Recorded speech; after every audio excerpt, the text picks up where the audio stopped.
Guys, we've got our brick checklist here. So we're gonna go over this is brick, this is stone, this is very similar for all these jobs. You can find these in our new construction checklist, and each job will have these.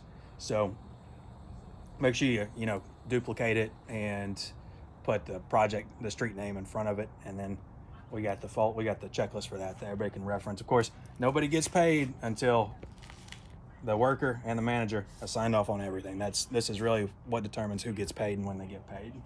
So confirm your materials are here. Let us know if anything's missing. It says what side to start on, because that is critical sometimes. And whenever you start, you want to make sure you're doing a complete section. We don't want to have two different lots of materials getting mixed together. We want one lot. Make sure all the surfaces are clean and reliable. So this is veneer stone. So basically what that means is make sure it looks like this. Make sure it's usable. No, we don't want any excuses later on. We got our moisture barrier. We got two of those. You got to have two of those moisture barriers. And that looks like mesh, but that is waterproof stuff. It's woven is what it is, but that is waterproof. Yep, this is your metal lathe, grid, Maya, if you're speaking Spanish, and that goes on for all these veneer stones. It says to plan out, so that means kind of lay it on the ground. Do an example of what this arrangement means, because you can do these stones in all sorts of different arrangements, and you can kind of look at those and see all the different arrangements. It's got more directions here on like what direction to go in on the house. Very critical that they go in the direction we tell them. A lot of workers, they like to get off on their own thing, and there's return on investment calculations, there's time calculations, there's efficiency calculations, and it's very important we stay on the ones that make the most money in the least amount of time. Mix the mortar correctly. That means you get, 13 or 18 shovels per bag of mortar. I don't know their ratio, and each guy has a little bit of a different one, but the consistency of the mortar makes a big difference. So if we don't have it written on here, it could come back and they can say something. So we want to make sure it's written on here that it needs to be done correctly. And correctly is defined in our handbook. It means it's the way we have on the checklist, or a way that's been researched and approved. You got to check each one of these to make sure they're all level and plumb. So level that way and level that way.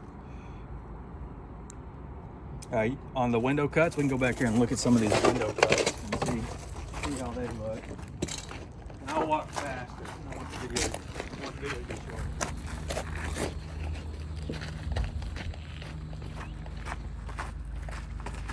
But you can look at this window and see they did pretty good, and it's pretty clean. We don't have too much runoff around these windows.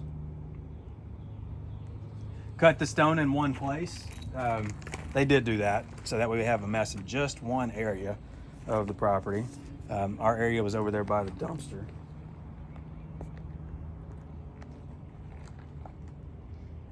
Do the mortar very clean and neat. That's on here. And I know these things sound silly, but when you're getting hot and sweaty or super cold or whatever the temperature is, it gets hard to remember the very basics. These are very basic things, but when you got, this case has got 17 items to execute on, and that's just on this checklist. There's a whole bunch of little things on here that,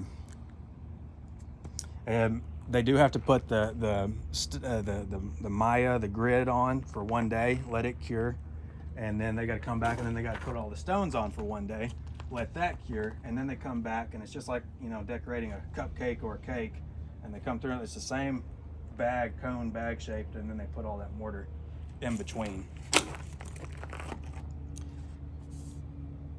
When they think they need more materials, they need to text management and tell us ASAP, because it could take 2 weeks to get more materials. So when they start getting low, we need to check on it. And the waste factor, that's another thing. It's like, you can measure this exactly, but you never know exactly what your waste is going to be. Could be 5%, could be 15%, could be 25%, depending on what it is. And you got to know your trade and know, like if we're doing standard brick, it's going to be like 5% waste. There's not much, and it's just because you can't get a full piece in to fit in some of those spots.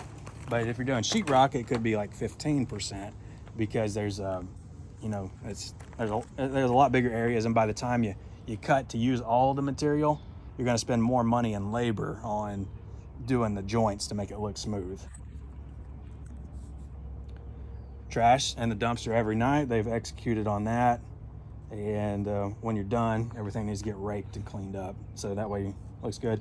And then hose off the brick, clean up your job, wipe everything down. They've done pretty good on that. There's a protective barrier over that window. So, but that is the basics on stone veneer, which is only 1.5 inches thick, and it just glues on there. Brick is a little, all these are going to be similar, very, very similar. But the stone, like an actual stone, like a 4 or 5 inch thick stone, that's one thing. Your brick's a little bit different. Tile's a little bit different, but they're all in the same category. But we do make a specific checklist for each job with each thing, and we've got the templates in the new construction checklist, so that way you're only making 5 or 6 edits on a sheet. But that's how you do this. That's how you do these.